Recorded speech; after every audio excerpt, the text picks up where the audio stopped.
میرے مقدر میں، میری قوم کے مقدر میں، میری ریاست کے مقدر میں یہی لکھا گیا ہے کہ جب کبھی ہم تھوڑا سا سنبھلنے لگتے ہیں تو ہمیں کسی نہ کسی جانب سے کسی سازش کا سامنا کرنا پڑتا ہے۔ آپ مجھے یہ بتا دیں کہ میں تو پالیسی سازوں سے بھی سوال کرتا ہوں، میں وقت کی حکومت سے بھی سوال کرتا جی ہوں، میں اداروں سے بھی سوال کرتا ہوں کہ ان 8 ماہ میں کتنی دفعہ ایک خیبر پختونخوا کے وزیر اعلیٰ نے احتجاج کی کال دی، کتنی دفعہ اس نے کہا کہ 15 دن کے اندر چھوڑ دیں ورنہ میں آ رہا ہوں، کتنی دفعہ وہ مسلح ہو کے سرکاری وسائل سے، سرکاری اثر سوگ سے وہ حملہ آور ہوا اسلام آباد پہ، اور اس کا نتیجہ کیا نکلا؟ اور نتیجہ کے بعد بار بار وہ اگر یلغار کرتا ہے تو یلغار کے بعد ہی چلیں، آپ حکمت کے تحت اس کو چھوڑ دیتے ہوں گے، مگر یلغار کے بعد ہی آپ کو پوچھ گچھ کر لیں، یہ کام رک جائے۔ اب دیکھیں نا، میرے اور آپ کے ٹیکسوں سے 2-2.5 ارب روپیہ کم از کم لگے گا صرف اور صرف اس احتجاج کو روکنے کے لیے، اور جو آپ خرچ ہوگا یا سفر کرے گی معیشت آپ کی، وہ الگ ہے، جو لوگوں کی پریشانی ہے وہ الگ ہے۔ تو اس حالات میں دنیا سے کون آئے گا آپ کے پاس انویسٹمنٹ کرنے کے لیے؟ آپ کا تو اپنا انویسٹر ان حالات میں نکل جائے گا۔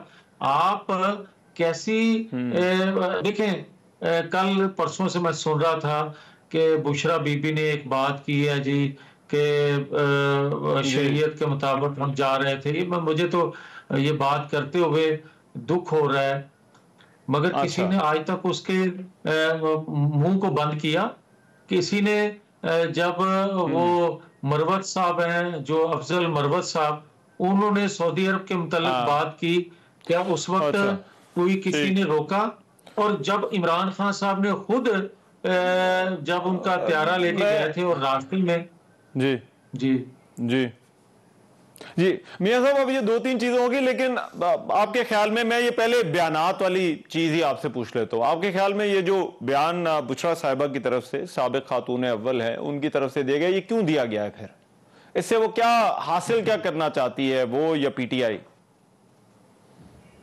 دیکھیں، بات سیدھی سی ہے، اگر رحمان اظہر صاحب آپ بھی نہیں سمجھتے کہ دیکھیں افضل مروت صاحب جو ہیں، انہوں نے عمران خان کے بغیر وہ مشورے کے وہ سٹیٹمنٹ دے دیا تھا، اور پھر انہوں نے جب پریشر بلٹ ہوا، جب دباؤ آیا تو ان سے اپنے آپ کو الگ کر لیا۔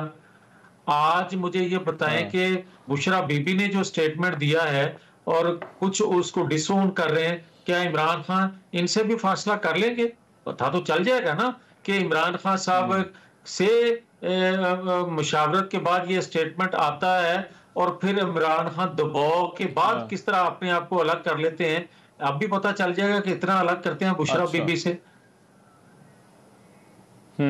تو آپ کے خیال میں یہ سب کچھ جو ہے، یہ جو بیانات دونوں افضل مروت صاحب والا، شیر افضل مروت والا اور بشرا صاحبہ والا، یہ عمران خان کی مرضی سے دیے گئے ہیں یہ بیانات؟ یہ ہو ہی نہیں سکتا کہ آپ دیکھیں کہ زلفی بخاری یا جو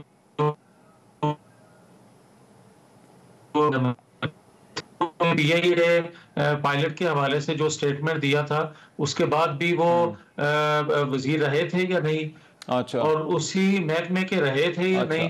اس سے پاکستان کی جو بچی کچی پی آئی اے میں سکت تھی وہ بھی ختم ہو گئی، اور آج تک ریاست سفر کر رہی ہے۔ ان کے وہ داؤد تھے جو غالباً ان کا رزاق داؤد، انہوں نے جو سٹیٹمنٹ دیا تھا اس سے کیا نتیجہ خز پاکستان کے لوگوں نے کیا، یا آج تک ہمیں کیا؟ اور یہ کیا حقیقت نہیں ہے کہ عمران خان نے خود سیفر لہرایا اور یہ کہا کہ ہم کوئی غلام ہیں، اور آج لطیف کھوسا کہہ رہے ہیں کہ وہاں کے صدر چینج ہو رہے ہیں اور وہ جیت گئے ہیں تو عمران خان کو وہ رہا کروا دیں گے؟ تو کیا وہ غلامی تھی؟ میاں صاحب، میں یہ احتجاج والے معاملے پر ذرا واپس آتا ہوں۔ دیکھیے، لوگوں کے لیے بھی پریشانی ہو رہی ہے، آپ نے بالکل بجا اس کا ذکر کیا کہ ٹیکس کا پیسہ بھی لگ رہا ہے، لیکن ایک تاثر یہ بھی ہے کہ یہ جو مشکلات ہیں اس میں جہاں پی ٹی آئی کی کال کا عمل دخل ہے، وہاں پر حکومت جس طرح سے رد عمل دے رہی ہے اس کا بھی عمل دخل ہے. آپ دیکھیں شہروں کے اندر تک جو ہے وہ کنٹینر اسلام آباد میں، لاہور میں جو ہے وہ لگا دیے ہیں، راستوں کو، شہروں کو آپس میں کاٹ دیا گیا ہے. پہلے تو چلے شہروں کے درمیان والے راستے بند ہوتے تھے. تو کیا حکومت بھی اس میں حصے دار نہیں ہے؟ لوگوں کی جو مشکلات ہیں. دیکھیں رحمان، میں تو سمجھتا ہوں کہ جس طرح بھی، جس کی وجہ سے بھی قوم سفر کرتی ہے یا لوگوں کی مشکلات میں اضافہ ہوتا ہے، حکومت وقت بھی ذمہ دار ہے. آپ مجھے یہ بتائیں کہ کیا 8 مہینوں میں پہلی کال ہے کہ آپ نے چلے راستے بند کر دیے، کوئی نکل نہ سکے یا جا نہ سکے؟ یہ تو 7ویں 8ویں دفعہ ہو گیا ہے 8 ماہ کے اندر. تو بھائی آپ مجھے یہ بتائیں، کیا وہ لاڈلا ہے؟ کیا آپ کے آئینی ادارے جو ہیں وہ کیا کر رہے ہیں؟ آپ کے پالیسی ساز کیا کر رہے ہیں؟ جب وہ آتا ہے پاکستان کے ساتھ کھلواڑ کر کے چلا جاتا ہے، کوئی پوچھنے والا ہی نہیں ہے. یہی کام، یہی گفتگو کوئی اور وزیر اعلیٰ کسی صوبے کا کر کے دکھائے اور پھر آپ اس کا حشر دیکھیں. یہ خیبر پختونخوا کے یا عمران خان کے لاڈلوں کو ہی یہ اپنا سہولت ہے کہ جب وہ چاہیں جو چاہیں وہ کہہ دیں. میاں صاحب حل کیا ہے آپ کے خیال میں؟ دیکھیں آپ نے ایک پرابلم بتا دی، آپ نے کہا کہ یہ وزیر اعلیٰ کا مسئلہ ہے، وہ بار بار آ رہے ہیں، بار بار احتجاج کی کال دے رہے ہیں. آپ کے خیال میں اس کا حل کیا ہے؟ کرنا کیا چاہیے پالیسی سازوں کا یا جو بھی اس وقت فیصلے لے رہے ہیں؟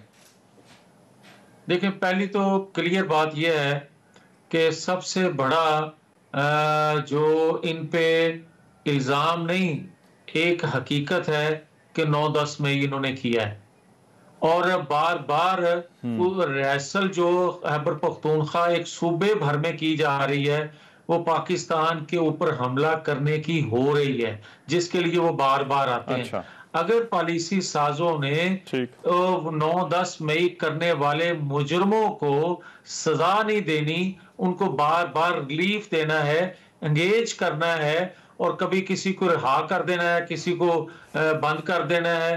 اور یہ پتلی تماشا جو لگا ہوا ہے، اس سے میری ریاست کو نقصان ہو رہا ہے، اس سے میرے اداروں کو نقصان ہو رہا ہے، اس سے پاکستان کے اندر بددلی پھیل رہی ہے. آپ بڑا اگر آپ نے کوئی ان سے ڈیل ہی کرنی ہے، کسی نے ان کو این آر او ہی دینا ہے تو بھائی دے دو، ساڑی تے جان چھڑو.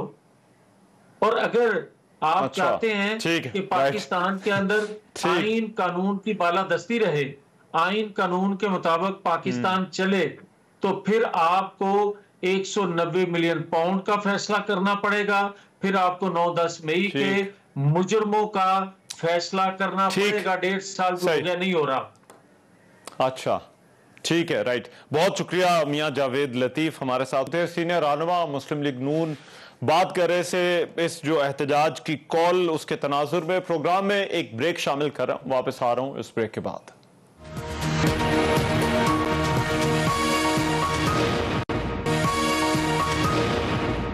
Welcome back after the break. Pakistan Tehreek Insaf کی احتجاج کی کال. کل یہ احتجاج ہو سکے گا یا نہیں؟ حکومتی تیاریاں بھی پوری ہیں. فی الحال جو کال ہے وہ جوں کی توں ہے. پاکستان تحریک انصاف کی شندان گلزار صاحبہ اس وقت میرے ساتھ موجود ہے، سینئر رہنما پاکستان تحریک انصاف کی. ان سے اس احتجاج کی کال پر اور پھر اس سے کیا فرق پڑے گا اس پر بات کریں گے. شندان گلزار صاحبہ بہت شکریہ آپ کے وقت کا. شندان گلزار صاحبہ، ایک تو حکومت آپ پر الزام عائد کر رہی ہے کہ یہ جو بار بار آپ احتجاج کی کالز دے رہے ہیں، لوگوں کو مشکل میں ڈال رہے ہیں، تو کیا واقعی آپ اپنے ورکرز کو، لوگوں کو بار بار کال سے مشکل میں ڈال رہے ہیں؟ بہت شکریہ رحمان صاحب. پہلی بات یہ کہ ہمارے لوگ جتنے قافلوں میں سارے پاگلے ہیں وہ مسکراتے ہوئے نکلیں. ان کو اچھی طرح پتا ہے کہ جس قسم کی پولیس اور فوج انہوں نے اکٹھی کر لی ہے اسلام آباد میں، اس سے ہم نے کوئی اچھا دن نہیں دیکھنا. اس سے ہوگی تو ہمیں تکلیف ہی، لیکن پھر بھی مسکراتے ہوئے آ رہے ہیں، کوئی روتا ہوا نہیں آ رہا. پہلی بات، ہر بندہ اپنی مرضی سے اپنی فیملی کے، اپنے بچوں کو، عورتوں کو، سب کو لے کے آ رہا ہے. ٹھیک. دوسری بات، جو سڑکیں انہوں نے بند کی، تکلیف تو یہ لوگوں کو دے رہے ہیں. ہم نے کیا تکلیف لوگوں کو دی ہے؟ موٹر ویز انہوں نے بند کر دی ہیں، اندرون شہر راستے ان لوگوں نے بند کر دیے. ہم ہمیشہ تو ثبوت دے چکے ہیں کہ ہم پرامن طریقے سے آتے ہیں اور پرامن طریقے سے چلے جاتے ہیں. لاٹھی چارج بھی یہ کرتے ہیں, شیلنگ بھی یہ کرتے ہیں, ہیلی کاپٹر ہمارے پیچھے یہ بھجواتے ہیں, پولیس والے یہ بھجواتے ہیں. ہر احتجاج میں آج تک ہم پرامن آتے ہیں, ہمیں کہتے اجازت ہے, تو ہمارا ملک ہے, کسی کا جہیز نہیں ہے, یہ اسلام آباد ہو گیا, یہ سڑکیں ہو گئی ہیں, ہماری عوام کے ٹیکس سے بنتی ہیں, ہمیں آنے دیں, آرام سے بیٹھنے دیں, 3-4 دن ادھر اپنے مذاکرات خان صاحب سے کرتے رہے. لیکن یہ ان کو سوٹ نہیں کیا, کیونکہ وہ تھوڑا سا فقدان ہے نا اسٹریٹجی کا, پلاننگ کا. اگر ان کو تھوڑی سی عقل ہوتی, اب یہ کل 5-6 میجر سڑکیں بند کر دیں گے, ٹھیک ہے, اب ہوگا کیا, چھوٹی چھوٹی 40 سڑکیں مزید بند ہو جائیں گی, سارے شہر بند ہو جائیں گے. اگر یہ بات تربیلا تک پہنچ گئی, تربیلا ان کا بلاک ہو جاتا ہے, تو آپ مجھے بتائیں پاکستان میں بجلی کا کیا ہوگا؟ بجلی تو ساری تربیلا سے لیتے ہیں, ہائیڈل پاور جو سستی بجلی ہے, ان کی انڈسٹری کا کیا ہوگا؟ لیکن سوچ نہیں ہے, ری ایکشن ضرور دکھانا ہے کہ ہم بڑے تگڑے ہیں. اس دن اسلام آباد میں کیا نام ہے, ڈی چوک پہ, ڈی چوک نہیں, یہ کانسٹیٹیوشن ایونیو پہ پولیس کو ایسے نکالا جیسے کوئی مووی ہو چل رہی ہو کہ جی ہم انتشاریوں کو دیکھ لیں گے. خدا کا خوف کرے, آئین میں لکھا ہے مجھے حق ہے کرنے کا پروٹیسٹ, اور آپ میرے پیچھے پولیس نکال رہے ہیں. اچھا,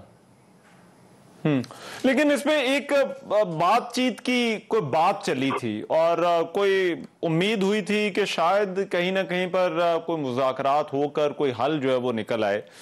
آپ کے خیال میں وہ جاری رہنی چاہیے تھی یا جاری رہنی چاہیے اگر بات چیت کا کوئی موقع نکلتا ہے؟ دیکھیں جی, خان صاحب سے تو یہ لوگ 2.5 سال سے ڈیفرنٹ باتیں کر رہے ہیں, کبھی پریشر ڈالتے ہیں, کبھی زور زبردستی کرتے. اب حالیہ ہے جو ہم نے سنا تھا, کیونکہ میں تو کسی کور پولیٹیکل کمیٹی کا حصہ نہیں, خان صاحب سے ملے بھی مجھے 4 مہینے ہو گئے.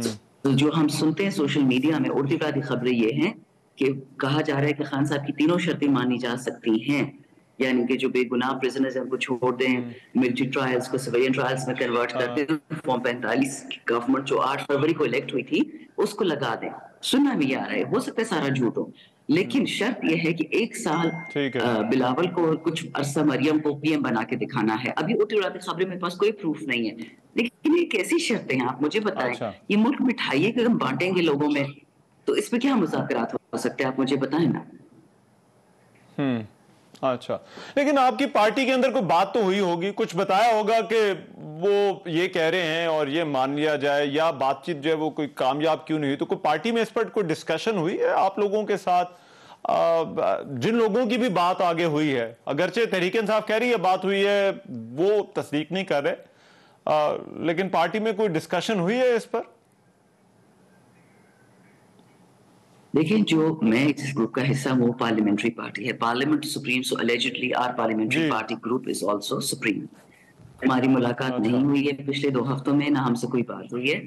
اتنا ضرور ہوا ہے, ہم سن رہے تھے خان صاحب نے میڈیا کو بتایا کہ بیرسٹر گوہر صاحب کو اور سی ایم علی امین گنڈا پور کو ٹاسک دیا گیا تھا خان صاحب کی طرف سے کہ آپ بات کریں, لیکن اینڈ میں پھر یہی ہوا کہ وہ کہہ رہے تھے کہ مزید ٹائم چاہیے اس ڈسکشن کو کامیاب بنانے کے لیے, پر خان صاحب نے بکایا مزید ٹائم کی گنجائش نہیں رہی. اور آپ یہ دیکھ لیں, میں نے پہلے بھی یہ بات کی تھی کہ جس طرح 2014 کا دھرنا ختم ہوا تھا, جس طریقے سے آپ کو یاد ہے آرمی پبلک اسکول پشاور میں ہمارے بچوں کا کیما بنا دیا گیا تھا, اسی طرح 3 دن سے پڑا چنار میں آگ لگ گئی ہے.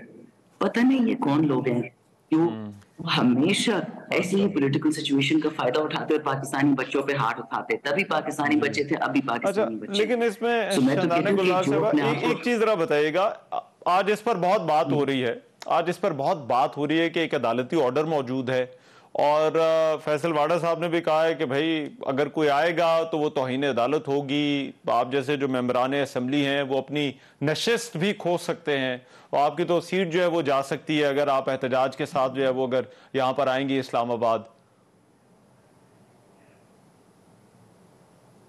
دیکھیے فیصل واڈا صاحب, اور کیا کہوں گے, انفارمیشن کہاں سے آتی ہے ان کو کون دیتا ہے, لیکن انٹرسٹنگ بات یہ ہے کہ سپریم کورٹ نے اب کا کہا ہوا ہے کہ آپ نے مخصوص نشستیں اور اقلیتوں کی نشستیں دینی ہیں پی ٹی آئی کو. وہ تو ماشاءاللہ کبھی آگے ہوتا ہے کبھی پیچھے ہوتا ہے. 1000 آرڈرز میں آپ کو سپریم کورٹ کے دکھا دوں گی جو پارلیمان نے, جو پولیس نے, جو ججوں نے نہیں امپلیمنٹ کیے.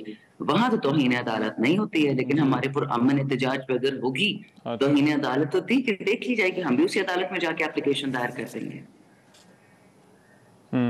اچھا, ایک اور معاملہ, اس احتجاج کے نتیجے میں جو آؤٹ کم ہے آپ کی ایکسپیکٹیشن کیا ہے؟ عام طور پر ہوتا یہ ہے کہ جب احتجاج ہوتے ہیں حکومت پر دباؤ بڑھ جاتا ہے، دباؤ کے بعد بھی حکومت کو بات چیت پر جو ہے وہ آ جاتی ہے، کیا اس کی پاسبلٹی آپ دیکھ رہی ہیں کہ احتجاج کے بعد حکومت پر دباؤ اتنا بڑھ جائے گا کہ وہ بات چیت یا مذاکرات پر مجبور ہو جائیں گے یا عمران خان کو رہا کرنے پر مجبور ہو جائیں گے؟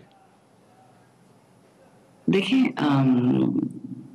پاکستان میں یہ کوئی یونیک سرکمسٹانس نہیں ہے کہ ایک ورچوئل ڈکٹیٹرشپ ہو یا ایکسٹرنل آرڈرز پہ کسی کی مطلب گرا دیا جائے یا کسی وزیر اعظم کو تکلیف دی جائے. شکر خان صاحب تو زندہ ہیں، بی بی شہید بھٹو صاحب، قائد اعظم فاطمہ جناح صاحب کے ساتھ یہ ہو کہ اوپر سے آرڈر آتا ہے اور آپ اوپر سے کیا مطلب باہر ملک سے، اور یہ پاکستان کو درم برم کر دیتے ہیں.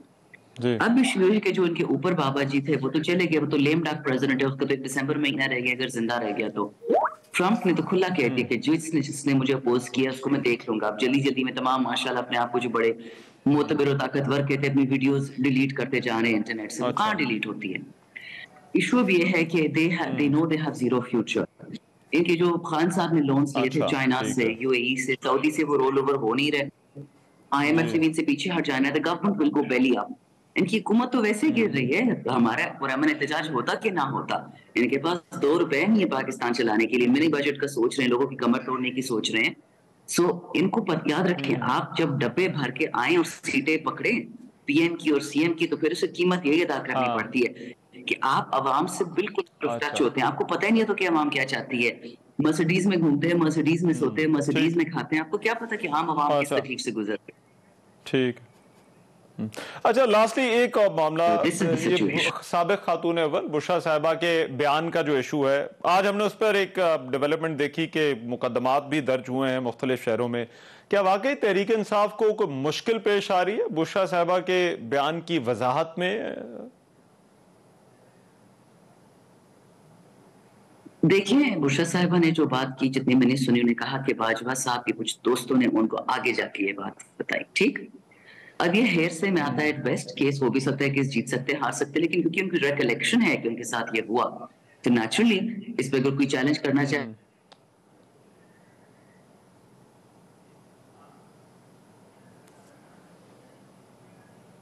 اچھا، اور میرا خیال ہے شندان گلزار صاحبہ سے ہمارا رابطہ جو ہے وہ کٹ گیا ہے. شندان گلزار موجود تھیں ہمارے ساتھ، تحریک انصاف کی رہنما، بات کر رہی تھی. پروگرام میں ایک بریک شامل کر رہا ہوں، واپس آتے ہیں تو بات ہوگی کرم میں حالات بدستور کشیدہ ہیں، کیا کوئی حل ہے وہاں پر جو کچھ ہو رہا ہے؟ اس بریک کے بعد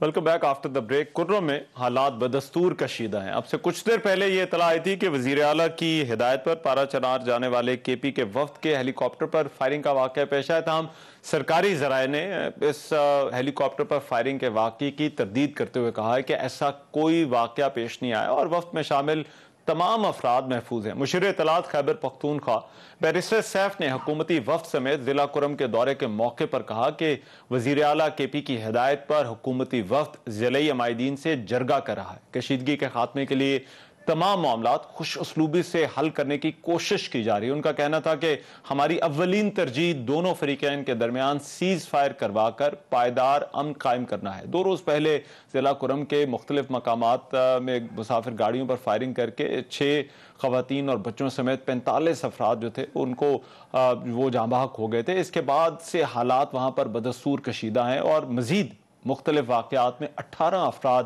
جاں بحق ہو گئے. حالات کی خرابی کی وجہ سے تعلیمی ادارے بند ہیں. لور کرم میں گزشتہ رات مسلح افراد نے متعدد دیہات اور بگن بازار کو نظر آتش کر دیا، جبکہ نادرہ آفس اور پیٹرول پمپ کو بھی آگ لگا دی گئی. ان خدشات کا اظہار کیا جا رہا تھا کہ فائرنگ واقعے میں جو پہلے واقعہ پیش آئے، اتنی تعداد میں ہلاکتوں کے بعد حالات مزید خراب ہو سکتے ہیں. کیا وجہ ہے؟ وہاں پر ابھی بھی یہ امن و امان قائم رکھنا ایک بڑا چیلنج ہے. اس وقت علاقے کی جو صورتحال ہے اس پر کیا جا سکتا ہے؟ احسان اللہ ٹیپو محسود تجزیہ کار ہیں، ان معاملات پر بڑی گہری نظر رکھتے ہیں، میرے ساتھ اسٹوڈیوز میں موجود ہیں، ان سے اس حوالے سے بات کرتے ہیں. بہت شکریہ احسان صاحب آپ کے وقت کا. احسان صاحب، سب سے پہلے تو یہ بتائیے گا کہ علاقے میں ظاہری بات ہے اتنا بڑے واقعے کے بعد ایک چیلنج تو تھا، لیکن یہ کیا وجہ ہے کہ باوجود اس کے کہ ہر طرف سے نوٹسز ہیں، سرکار جو ہے وہ بھرپور طریقے سے انوالو ہے، لیکن اس کے باوجود ابھی تک وہاں پر جو ہے وہ ٹینشن موجود ہے اور جو ہے وہ حالات بدستور کشیدہ ہیں؟ ہاں ایگزیکٹلی، یہ تقریباً 1 سال سے یہ مسئلہ چلتا آ رہا ہے اور دونوں جو قبیلے ہیں وہاں پہ تو ایک دوسرے کے اوپر وہ حملے کرتے آ رہے ہیں اور اس میں کافی بڑی تعداد میں لوگ بھی مارے جا رہے ہیں. یعنی پرسوں کا جو واقعہ ہے جس میں 45 کے قریب ہلاکتیں ہوئی ہیں تو وہ تو یہ تھا کہ یعنی بہت ہی بڑا، اس سے پہلے بھی واقعات ہوئے ہیں، 15 کہیں پہ وہ ٹارگٹ کرنا، کہیں پہ 18 کے قریب 20 کے قریب جو مخالف قبیلہ ہے ان کے لوگوں کو مارنا، اور یہ چیز ہم ایکسپیکٹ کر رہے تھے. یہ جو پرسوں کا واقعہ ہے کہ کیونکہ حکومت کی انوالومنٹ تھی نہیں اور ڈی سی کے ذریعے وہ معاملات کو ٹھیک کرنے کی کوشش کر رہے تھے اور معاملات ان سے ٹھیک ہو نہیں پائے. اور دوسرا یہ کہ پرسوں کا جو واقعہ ہوا پھر اس کے ریونج میں یعنی پھر ایک گاؤں پہ حملہ ہوا جس میں 32 کے قریب ہلاکتیں ہوئی ہیں. تو ٹوٹل اگر آپ ملائیں تو صرف 2 مہینوں میں 100 سے زیادہ ہلاکتیں ہو چکی ہیں دونوں طرف سے. اور آج اچھی بات ہے کہ پروونشل گورنمنٹ کی طرف سے ایک ڈیلیگیشن گیا ہے وہاں پہ اور ان کا جو وہ ہے سرکاری ذرائع تو اس کو ڈینائی کرتے ہیں، لیکن ہماری اپنی بھی بات ہوئی سی ایم ہاؤس میں لوگوں سے تو انہوں نے کہا کہ ہاں فائرنگ ہوئی اور بہت قریب ہوئی تھی ہیلی کے، لیکن یہ تھا کہ وہ ہم بچت ہوگی کہ یعنی ٹارگٹ نہیں ہوا ہیلی کاپٹر. تو حالات ابھی بھی ہیں. ابھی بھی سب سے جو امپورٹنٹ چیز وہاں پہ کرنی چاہیے کہ وہاں پہ ڈی ویپنائز کرنا چاہیے اس علاقے کو. بہت بڑی تعداد میں وہاں پہ اسلحہ دونوں کے پاس، اس میں اینٹی ایئر کرافٹ گنز تک ہے. تو وہ یعنی اسلحہ جب تک آپ سیز نہیں کرو گے تو مجھے نہیں لگ رہا ہے کہ معاملات ٹھیک ہوں گے. ایک اور فیکٹر جو ہے کہ اس میں پھر پراکسی یعنی جو پڑوس کے ممالک ہیں ان کی انوالومنٹ بیچ میں آ جاتی ہے تو وہ بھی اپنے مقاصد کے لیے اس چیز کو ایکسپلائٹ کرنے کی کوشش کرتے ہیں. اور خدشہ یہ کہ اگر اس کو ٹائملی کنٹرول نہ کیا گیا، ماضی میں بھی ہم نے دیکھا 80s میں 90s میں کہ ایک سیکٹرین جو کانفلکٹ اس ملک میں رہا ہے تو وہ چیز بڑھ سکتی ہے. اس میں مجھے بتائیے یہ جو کرم کا مسئلہ ہے اس کو پہلے بھی یہ چند ماہ پہلے جو ہے وہ یہ خاصا خراب ہو گیا تھا اور اس کے بعد پھر کچھ کوشش ہوئی تھی، جرگے ہوئے، وفد گئے، کچھ کنٹرول ہو گیا تھا، یہ تاثر تھا.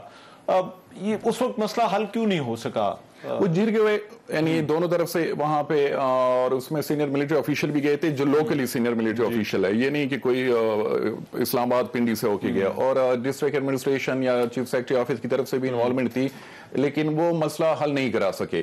یعنی ریسنٹلی جو 3 بڑے واقعات ہوئے ہیں، مقبل کا علاقہ وہاں پہ یعنی جھڑپ ہوئی جس میں 18 کے قریب لوگ مارے گئے، اور اس سے پہلے بوشیرہ میں ایک گاؤں تھا وہاں پہ حملہ ہوا جس میں 45 کے قریب وہاں پہ بھی لوگ مارے گئے تھے لیکن وہ ہیڈ لائنز نہیں بن سکی. پھر برسوں کا واقعہ اور پھر کل شام کا جو واقعہ ہے تو یہ ایک پوری ایک سیریز ہے، ایک سیکوینس ہے. اور حکومت دوبارہ میں یہ کہوں گا کہ حکومت کی انوالومنٹ جو تھی وہ نہ ہونے کے برابر تھی، چاہے وہ پروونشنل گورنمنٹ ہو چاہے وہ فیڈرل گورنمنٹ ہو. اور یہ جو مقامی لوگ تھے جرگا تو وہ بار بار یہ ایشو کو اٹھا بھی رہے تھے، میڈیا میں بھی ایسا اس کو وہ توجہ نہیں مل رہی تھی. تو یہ جو واقعہ تھا یہ ایکسپیکٹڈ تھے. لیکن اب اس میں بتائیے اس میں جو ان قبائلی علاقوں میں ایک تو قبائلی کلچر تو موجود ہے اور ہر گاؤں میں جو ہے وہ معاملات جو ہے وہ اسی طرح سے دیکھے جاتے ہیں.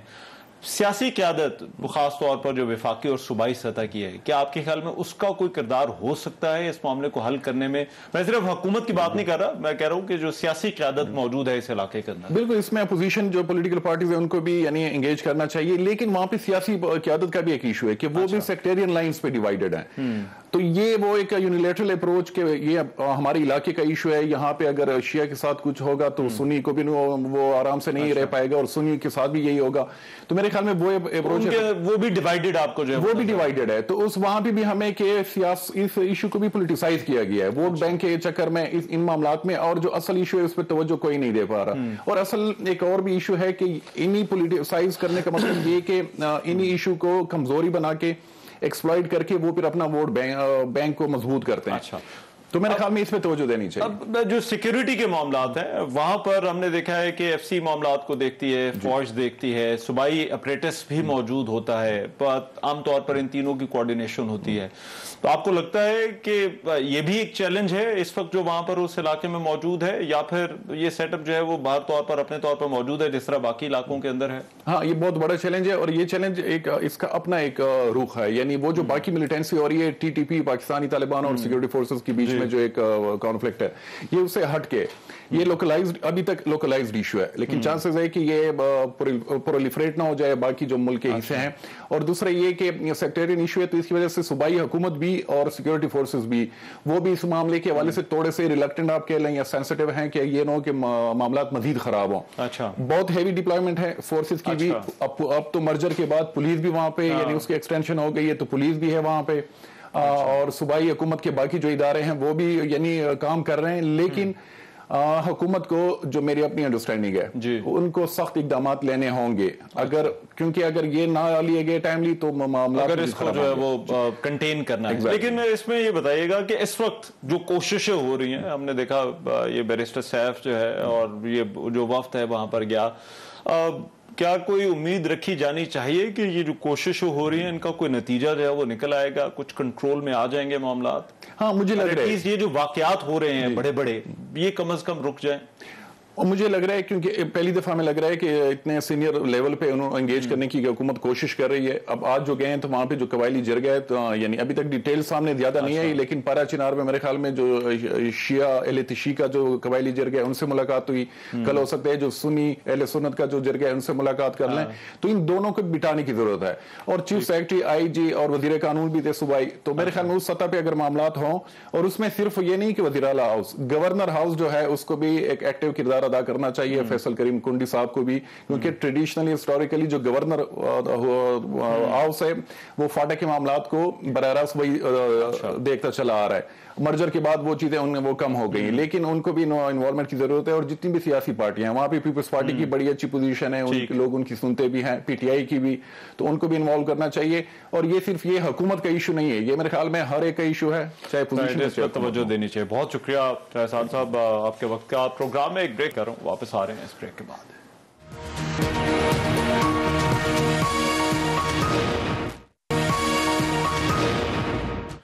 Welcome back after the break. Pakistan Peoples Party اور مسلم لیگ نون دو حکومتی بڑی جماعتیں ان کے درمیان جو ہے وہ پانی کے حوالے سے ایک تنازع ہے کینالز کا جن کا اعلان کیا گیا. یہ ایک طرح سے صوبہ سندھ اور وفاق کے درمیان بھی جو ہے وہ پانی کی تقسیم کے معاملے پر جو ہے وہ یہ مسئلہ ہے اور ایسا لگتا ہے کہ یہ بدستور قائم ہے. آج وزیر اعلیٰ سندھ مراد علی شاہ نے کراچی میں میڈیا سے گفتگو کرتے ہوئے کہا کہ پانی کے مسئلے پر ہمارا موقف بالکل واضح ہے. ہم صوبے کے حق پر کسی کو ڈاکہ ڈالنے نہیں دیں گے. سندھ کے حصے کا ایک قطرہ پانی بھی کہیں نہیں جانے دیں گے. انہوں نے کہا کہ نہروں کے معاملے پر پاکستان پیپلز پارٹی کا موقف ہمیشہ سے واضح رہا ہے اور پانی کے معاملے پر ہماری جماعت ہمیشہ اگلی صف پر رہی ہے.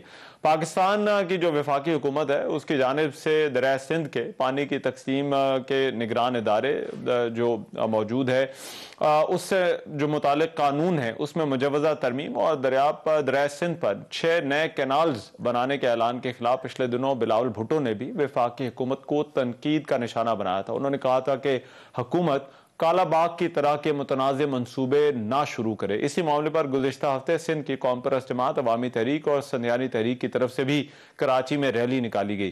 پانی کی تقسیم سمیت دیگر مسائل جو ہیں دیگر معاملات پر بھی پاکستان پیپلز پارٹی کے تحفظات ہیں. ان تحفظات کو دور کرنے کے لیے وزیر اعظم نے ایک کمیٹی بھی گزشتہ روز تشکیل دے دی ہے. اس کمیٹی میں وفاقی وزراء اسحاق ڈار، خواجہ آصف، اعظم نذیر تارڑ، احد خان چیمہ، امیر مقام اور رانا ثناء اللہ، ملک احمد خان، مریم اورنگزیب اور خواجہ سعد رفیق سمیت جعفر خان مندوخیل اور بشیر میمن بھی شامل ہیں. سندھ اور وفاق میں یہ جو مسئلہ ہے اور دوسری طرف یہ دو بڑے اتحادیوں کے درمیان پاکستان مسلم لیگ نون اور پاکستان پیپلز پارٹی کے درمیان جو مسائل ہیں اب دیکھیے یہ کمیٹی بنی ہے کیا یہ اس کا کوئی حل نکال پاتی ہے یا نہیں. آج کے پروگرام سے اتنے. میزبان رحمان نظر کو اجازت دیجیے. اللہ نے کے بعد.